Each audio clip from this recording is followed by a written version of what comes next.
Greetings everybody, Jose here. I am back today. I'm doing a much further in-depth review of Clan Goliath Scorpion. For those of you who don't know, I was born in Cuba, but my family is originally from Spain. And the story of the Scorpions was and the area that they took over in the outer periphery hit home to my Spanish roots. So with that, let me begin with the background. I'm going to start with Operation Klondike. The Goliath Scorpions were assigned to assault the planet Dagda, along with Clan Barak and Widowmaker, two clans that obviously no longer exist. The operation's success hinged on taking a heavily fortified defensive base on the continent of Riva. Scorpion Sa-Khan, Jenna Scott, led her infantry stars and quickly captured the rebel communications center. With the facility in clan control, Scott ordered the assault to begin. Things took a turn for the worse when a group of rebels ambushed two Goliath Scorpion mech stars and destroyed all but one mech. The Scorpion forces, led by Khan Elam, quickly seized the base with minimal losses and executed the rebel commander. The conquest of the planet, however, fell behind when the Fire Mandrill Khans began to bicker amongst themselves. Ilkhan Nicholas Krasinski subsequently ordered clans Wolf and Jade Falcon to assist in the conquest. This set in motion a feud between Falcon's Karl Iska and Scorpion Sa-Khan, Jenna Scott. The pair had once been lovers on Stranamaki, or Mekti, and gone through training together.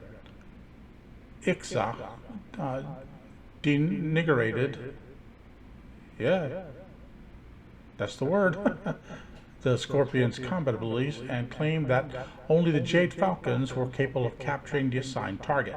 The Scorpions were forced to watch in silent frustration as the Wolves and Falcons completed the conquest of Dagda. Now, in this history, it's obviously that we have a couple of issues here with them stating that the Fire Mandrills were involved when they originally said it was just the Goliath Scorpions, Baraks, and Widowmakers. I wonder if it's history being rewritten because of those two clans being no longer active and actually destroyed and disgraced.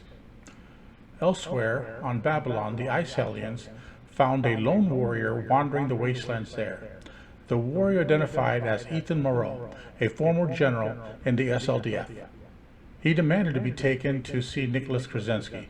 Moreau was taken to see the Ilkhan. He pleaded for mercy and asked for forgiveness for failing to heed the call for the second exodus. Impressed by Moreau's sincerity, Nicholas used the situation as the basis for the right of forgiveness, Sukarandi, the first use of that such said right, which was created at that time. Nicholas on Babylon, elsewhere on Nicholas gave Moreau the chance to join one of the clans, but the Ice Hellions refused to accept the aging warrior. Scorpion Khan Elam, who had been much impressed by Moreau's plea for forgiveness, petitioned Nicholas to allow the Scorpions to accept him as a trainer for the Scorpions' new cadets. Nicholas allowed the Scorpions to adopt Moreau into their clan, but forbade them from using his genes in the breeding program. Moreau eventually became the first lore master of Clan Goliath Scorpion, and his influence went to change the nature of the clan. The Goliath Scorpions set up base on Dagda and built their first enclave near the rocky shores and coastline. They soon became quite skilled at undersea mining, developing an exoskeleton mining suit. The suit would later be acquired by Clan Wolf and become the basis for the elemental battle armor. The Scorpions later stood by the other clans while the not-named clan broke away from the unity of the Grand Council.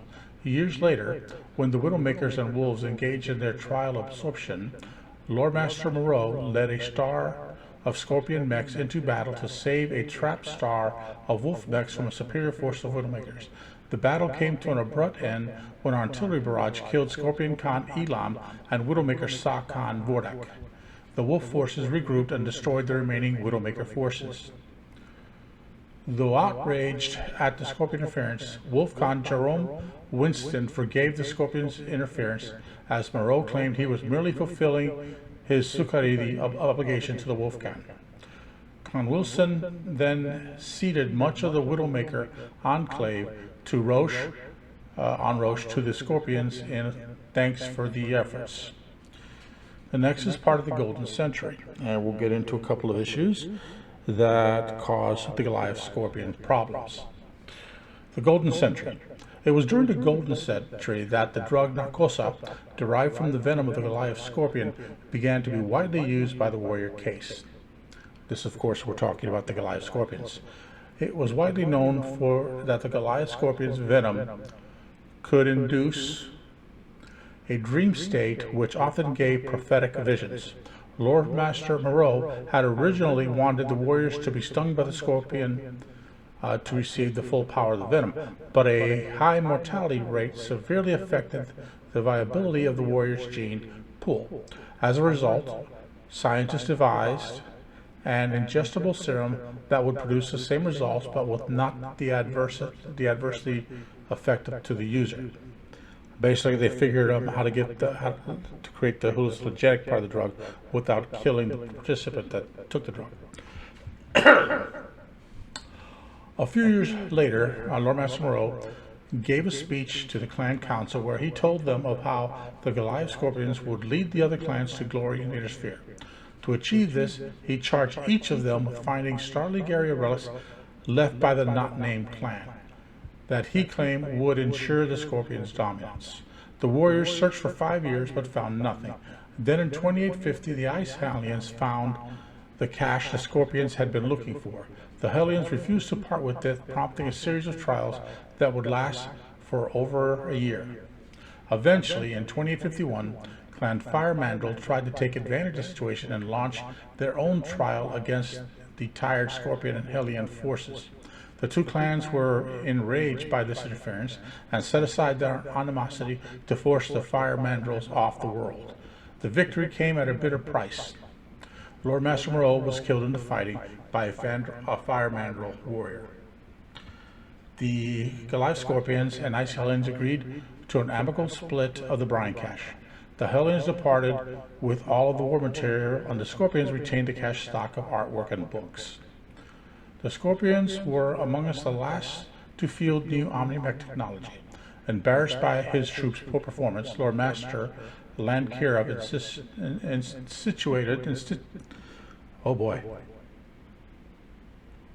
instituted the Circus Henri, a series of events similar to the Starleague's Martial Olympics by which warriors could improve their skills. Lord Master Kirov was also instrumental in forming the Seekers. This cadre of warriors was charged with scouring the clan homeworlds for Starleague-era relics. Lord Master Kirov was convinced, like Lord Master Moreau before him, that the key to the clan's future lay in its past. The Seekers, like knights of old, took with them small specialized routine of lower caste personnel to aid them in their search. Over the centuries, the Seekers have uncovered many lost treasures and brought them to the clan's Temple of the Nine Muses, which all such finds are kept. The Scorpions have also dedicated an entire galaxy of frontline troops to the defense of their temple. The creation of Seekers almost became the undoing of the clan. As the years went by, a widening chasm emerged amongst the warriors' case. The size and popularity of the Seeker cause drained many of the clan's best warriors away from the military. The youngsters who grew up, steeped in the lore and the legends of Starleagues, cast aside their desire to serve the line units and spent their time traveling as Seekers or visiting the Temple of the Nine Muses.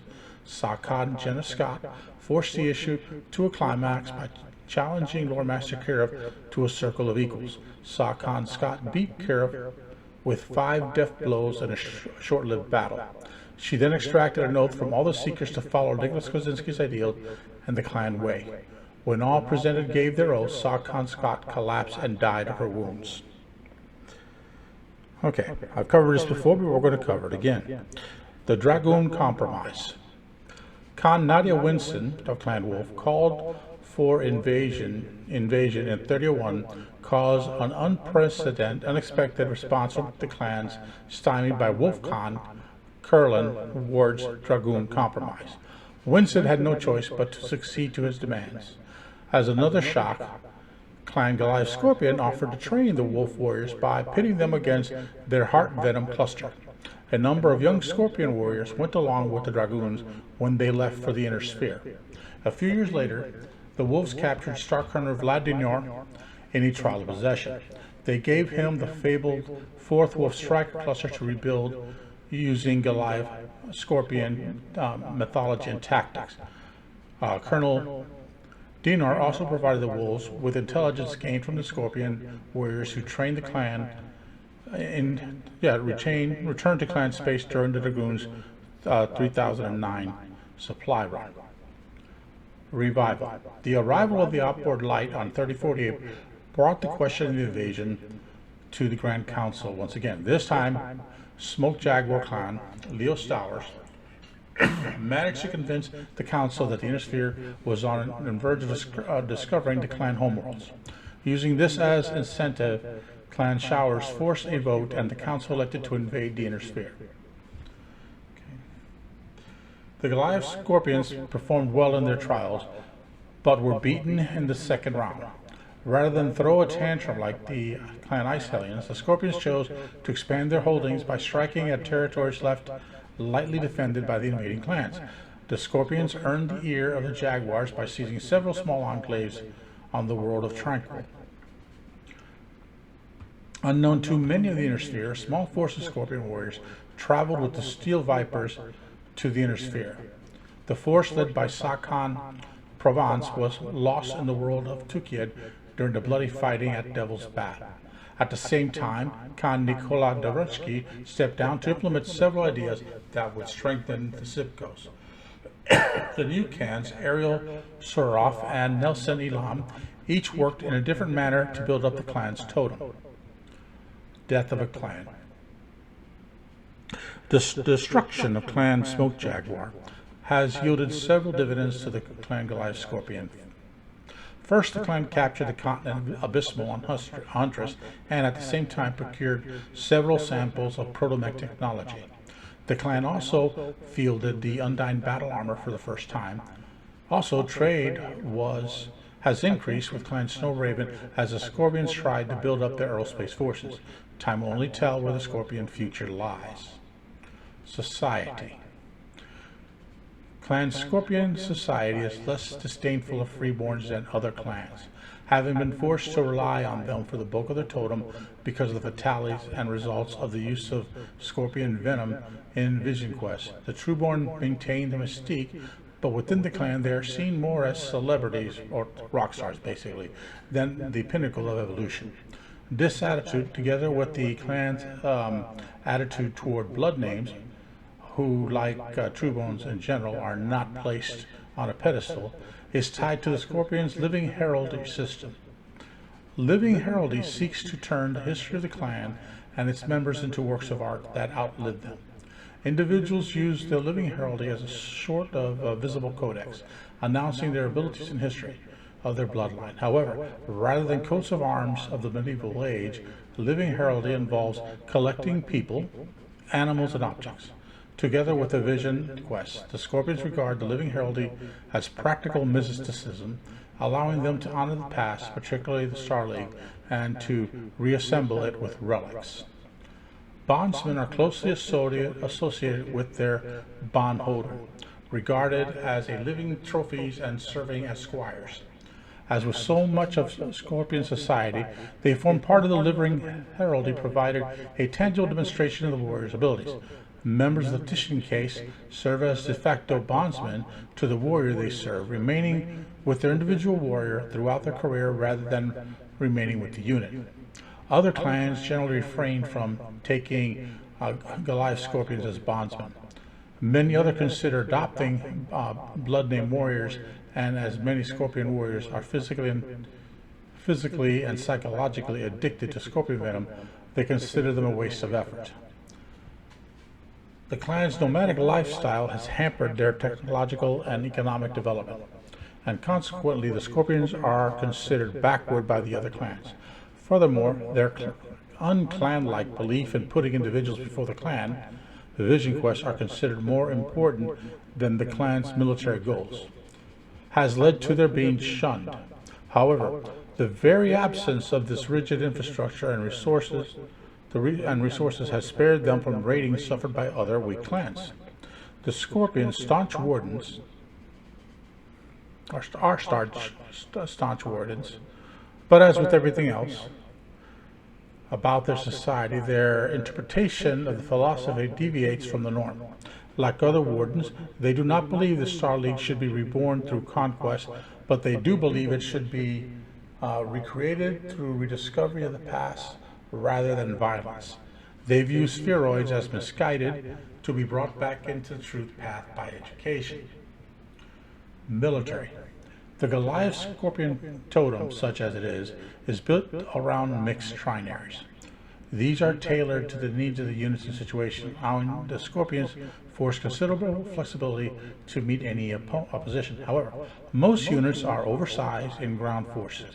Historically, the Scorpions have had little need for fighters. In fact, the Khans recognize and are addressing this fact. However, many of their new pilots are more versed in ground support missions and dogfighting and air superiority tasks. Basically, this clan is much more capable of fielding combined arms than any of the other clans.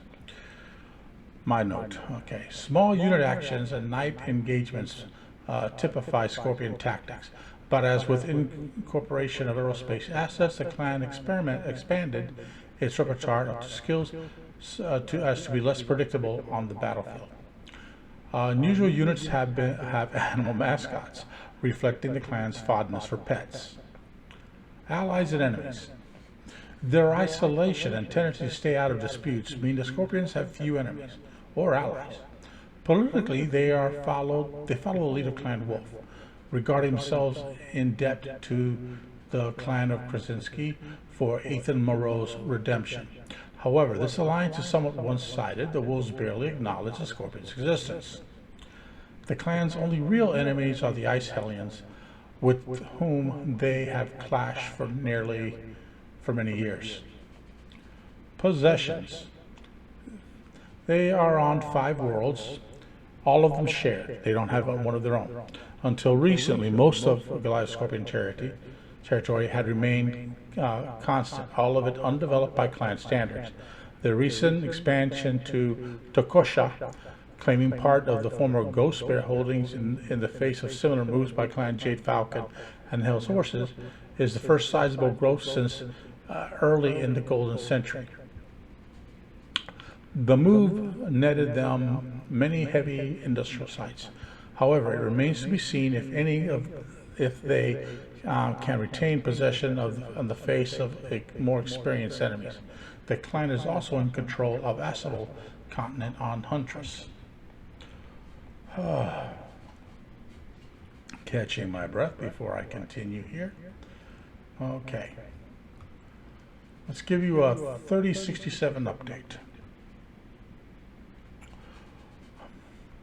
To Clan Klaus Harper, Lore Master from Edward Star Captain. Ongoing analysis report, Clan Goliath Scorpion. Honored Lore Master. What follows is my summary analysis of the Goliath Scorpion clan, and I must admit to some bewilderment in what I have learned in the process of putting this together. The Scorpions are a strange breed. Virtual gypsies who seem all but oblivious to the existence of others. Indeed, it seemed to me that this clan literally stumbled into the presence in spite of itself. The Scorpion's eye are always on the ground rather than surveying all that stands around them. I admit that I still do not see what you see in this clan, but as you are the head of the family, my understanding of your will is not required. I trust this report meets with your approval. Star Captain Edward, House Harper Watch, Tokosha Enclave, 7th December 3066. Overview. If the Goliath Scorpion clan shares anything with us, It is the way we both nearly face our own extinction in the Pentagon campaign that first tested our mettle. Indeed, were it not for the treacherous setbacks on the first days of Operation Klondike, the Scorpion's strength today might be on par with that of any of the other clans. Like us, their development led to insular outlook, but at an early age, the Scorpions chose to walk a different path. In an effort to weed out the weak and match their population of new warriors against their arsenal of machines, the Scorpions introduced the consumption of venom from the Goliath Scorpion, distilled totally today into a concoction known as narcosa. This toxic compound, known for its hallucinogenic side effects, has since led many Scorpions to believe they can unlock the mysteries of the future and relics of the ancient past. Owing to the influence of their first lore master, a mystic named Ethan Moreau, whose preoccupation with the Star League era relics robbed off on the clan, the Scorpions have taken up the hunt for many links to the past as clan-wide obsession. The Scorpions' first Khan, Cyrus Elam, was a combat engineer whose influence colored the Scorpions' development over the centuries. Scorpion engineers became adept at exploring resources that other clans found too difficult to reach, and in pursuit developed the water elemental worksuit designed to operate underwater as a mining tool. This engineered marvel became the basis of the elemental battle armor used by all the clans today. The Scorpions recently returned to the concept to create their aquatic undying battlesuit. The Scorpions' most unusual feature, however, is their seeker culture, where specially chosen warriors of all are allowed to roam in search of lost artifacts from the past, often accompanied by a reckoning of followers and an abundance of personal belongings the Scorpions call living heraldry. Bondsmen among seekers are considered belonging to the seeker rather than to the clan, a reverse of conventional practice, and are part of his living heraldry. The seeker's endless searches have managed to step on the toes of other clans, drawing the Scorpions into many trials over their transgressions, which have oddly enough become the clan's primary form of contact with its neighbors. Historically, the Scorpion totem's performance has been lackluster, though in the wake of their initial failures to obtain Omnimex technology, they instituted a series of tournaments to hone their martial skills. Their military doctrines are predictable and focus entirely on ground support, and although their naval assets are substantial, they lack existence of aerospace assets to use them effectively. Their roaming seekers tend to fall prey to better organized and better equipped opponents in their travels. For this reason, it comes as little surprise that the Scorpion's lore master, Kari Ben Shimon, sought our assistance in honing her clan's edge. As ever, the search for the past to unlock the future remains a divine driving goal of this clan, which have agreed to assist in order to gain access to their underused potential material and military. The question is, will assisting this clan be useful to our own goals? Though they succeed in a number of minor engagements during the wars of possession, the Scorpions' major trial underscores a number of their tactical and logistical weaknesses. At about the same time as they were asking to forge an alliance with us, the Hell's Horses clan launched Final Strike to decisively claim Fort Fairchild and the territory surrounding Torkosha Mechworks Alpha from the Scorpions. The trial, which included a naval engagement that left one of their warships crippled, was a stunning defeat for the Scorpions and reduced by almost a third the size of the clan's enclaves on Toshka. Clan Goliath Scorpion's totem. The Scorpion totem looks fine on paper, but in practice their warriors are not always the most effective. Contrary to popular belief, this weakness does not stem primarily from the widespread use of narcosa among the ranks, nor for the Scorpion's wider acceptance of freeborns and their warrior caste, nor even from actions of the nomadic seekers. The primary flaw of the Scorpion military command structure is its tendency to galaxy commanders to micromanage their assets. A typical Scorpion galaxy often numbers 200 mechs, 200 aerospace fighters, 1,000 elementals, and the requisite support staff. It is run with little delegation to subordinates. While this can streamline logistics and strategic planning, such a practice creates a dearth of initiative among the lower ranks. It also poses a curious dichotomy, considering the elevated status enjoyed by the solitary seekers and their never-ending quest. Naval assets. The warships from the bulk of the Goliath Scorpion fleet, the McKenna-class Li Kung, the Cameron-class Hesperus, the Night Lord-class Atropos, the Exit-class Orpheus, the Slovetsky Soyuz-class Serket, the Carrack-class Coloring, and the Volga-class Andromeda. This armada is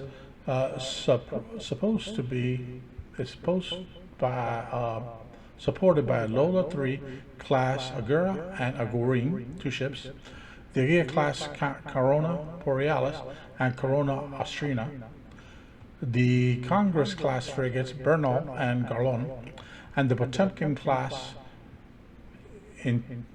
oh my God, Prometheus is the only one I can pronounce. I'm not even going to try the other two.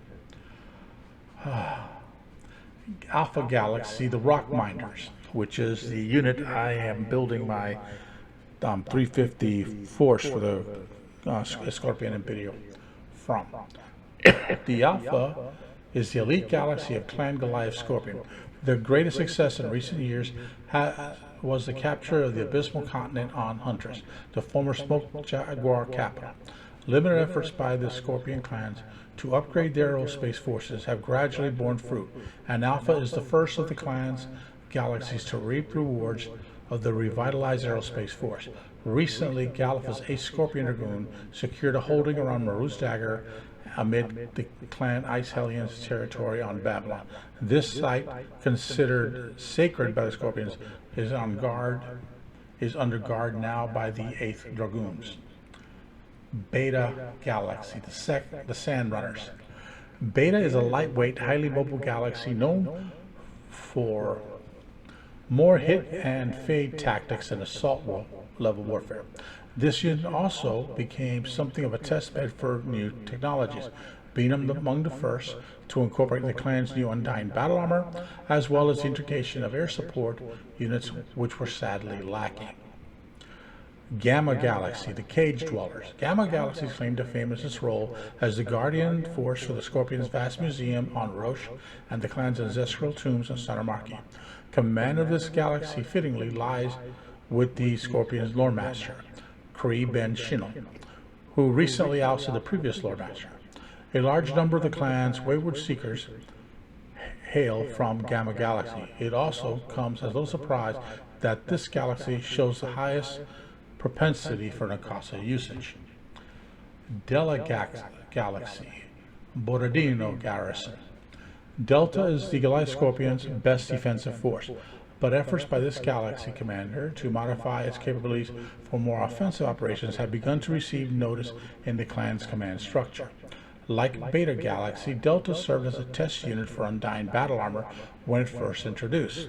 The galaxy also practices inner sphere style tactics, based on the premise that future attacks from the inner sphere could target the homeworlds.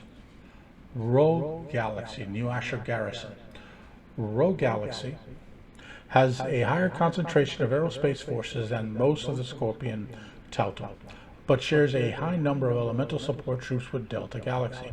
Rogue also serves as an opposing force to hone the skills of Gamma Galaxy, and its warriors are adept at fighting in inclement weather. Rogue forces were thinned a bit by the harvest trials and have only barely begun to recover. Tau Galaxy. Tau Galaxy got mauled by Clan Hell's forces in a recent trial on Takora that forced the Scorpions to surrender any claim to the Takosha Metaworks Alpha and the nearby Fort Fairchild. Their defeat came as quite a blow to the galaxy, who had been training in the inner sphere tactics similar to those defeated the horses in the Great Refusal. To be fair, Tull's defeat can also be attributed to the recent trials against Clan Jade Falcon forces on Tokosa, which left the former Fort Chow garrison weakened in the face of highly motivated horses strike force. Tau Galaxy's Potemkin-class warship, Emephrius, was also crippled in the battle for Tokosa by the horses' warship Celebor and Armageddon, which had been gifted to us in the effort to bolster inter-clan relations.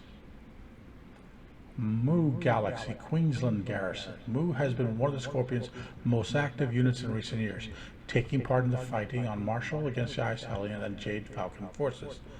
The Galaxy, however, has a reputation for being home on the clan's troublemakers and is known for employing deceptive tactics in battle. An unlike clan force, I like. Chai Galaxy, the Aritan Quest. Chai Galaxy is a new formation of Scorpions have undertaken with the eye toward creating a force tailored to the Seeker traditions. This galaxy is also a test platform for proto-mech technology, which the Scorpions recently adopted, as well as heavily aerospace influenced units. The Scorpions have attempted to shuffle their naval forces around to supply galaxies with one of the clan's remaining Potemkin vessels, which would grant Chai Galaxy the mobility to journey across clan space and the periphery in search of ancient relics. We have granted one G's 4 territorial clusters, the 3rd Scorpion Seekers, and temporary residence in our territory on Circe, officially as a gesture of our willingness to assist the Scorpions and the units on their soul. So basically, this was a combination of history and a report by Star Captain Edward in the last section for the 3067 update. This is what I have for you at this time. I've also written a short piece that I submitted to Shrapnel in hopes that it gets published. Thank you much. You have a good day.